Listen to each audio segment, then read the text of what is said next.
Hi, Claire Staines here. This is your fourth trick in the 12 tricks of Christmas, and this one's Paws Up.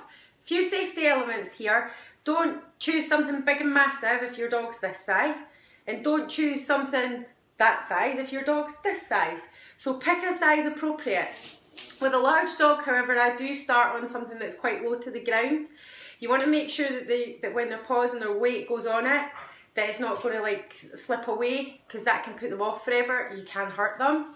You also want to make sure that when they come off, that they're not going to like push something away as well, and then that's going to frighten them too. So that's why with larger breeds I use something lower to the ground first, because then I can kind of keep a hold of it, and then we can gradually take it up. Now the sky's the limit with this one, because once they learn Paws Up on one thing, you want to generalise it. It's not like a behaviour where they're lying down and stuff. So you can take it outside. We do Paws Up on trees, Paws Up on walls, Paws Up on picnic benches, Paws Up on everything. It's just a good fun thing to do. Now the clip that I'm using, I've used Floyd. Now he already does good Paws Up, but I went back to the beginning with him on a soup pot, because he's never done it on a soup pot before, so that I could show you the mechanics of how we shape that behaviour rather than luring it, because I want the dog to see where his paws are going, rather than just feel where they're going. It's really important that they understand how their body's moving, and they've got to be able to look at the object so that they can make their own mind up. Okay, so with this one I would say just don't lure it. You can feed in position. You'll see me doing that with Floyd. Once his paws go up, I actually feed him in position. But you know, don't lure them up on it, because they're just going to keep kind of trying to find it with their paws rather than actually actively seeing it. Anyway, have fun with this one, and I'll see you all soon. Okay, so here we go. This is the initial process of getting the dog into the game of what the object is. So I will basically just now be clicking Floyd for looking at this soup pot. So every time he looks at it, we'll click it. Every time he goes near it, we'll click it. Anything around the soup pot is going to be clicked and reinforced, so that he knows this is the object that we are working on. You do the same with your dog. Then if he tries something else, like lifting a paw on it, which Floyd just did there, then there's our criteria. There is where we click and we reinforce. It doesn't matter if they don't go right up. You're better to do this sort of process nice and slow, because then if something goes wrong, you're only going back a small amount rather than a large amount. So click every time his paw touches the pot. And once he gets good at that, we can then ask for a little bit more. So now we're going to click for, instead of him pawing the pot, we're going to click when he actually puts a little bit of weight onto it with the flat of his paw.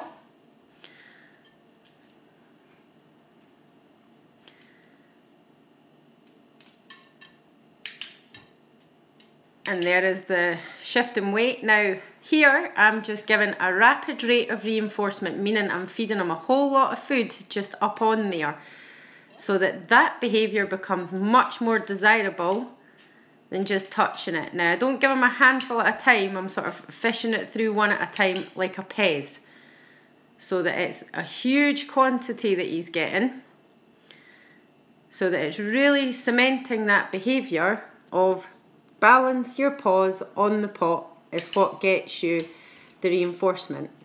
Then once he's been up there for a while, we can just click and then throw a treat off, and then that's going to reset him again. But don't be disheartened if your dog just doesn't climb right up on there again. Little bit of encouragement, and that's what I meant earlier by feeding in position. So I'm making sure that I'm cupping my hand forward, so that I'm really feeding him in that position, really encouraging him to stay up there.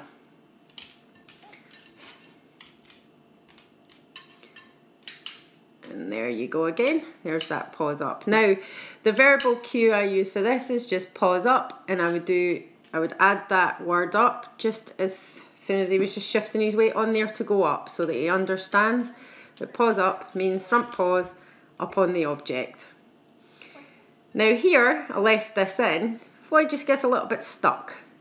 So he's not quite sure what we're doing. So I can sit there forever and stare at him, I would, he's beautiful. But instead, I just toss the treat across the room, and that just resets them coming back again. So it's all these little tricks of tricks that you can try.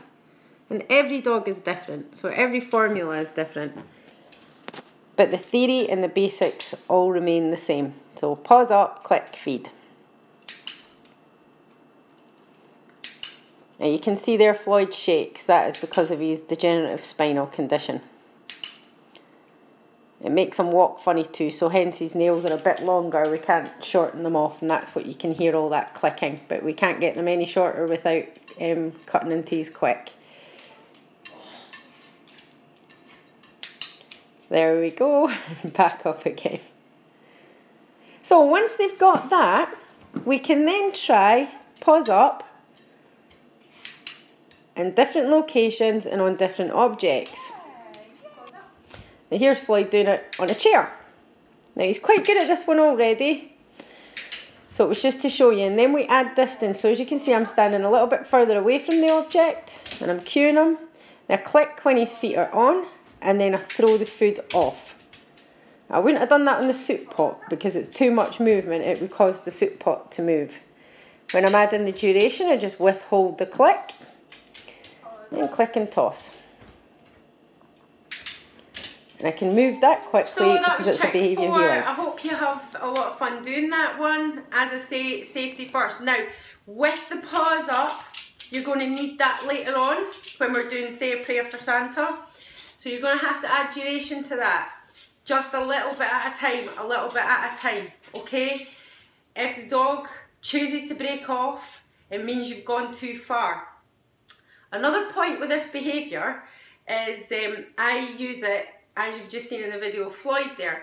Floyd has a spinal condition which is degenerative, and rather than adopting to use any sort of invasive medical treatments, which my vet assured me probably would never resolve the situation anyway, we opted to increase his core strength and work on his core strength. So that's actually one of the exercises that we do, and I know like physiotherapists and all that will use it as well. It just helps the dog with their core strength. Anyway, thanks very much once again, and keep sharing. Bye, happy training.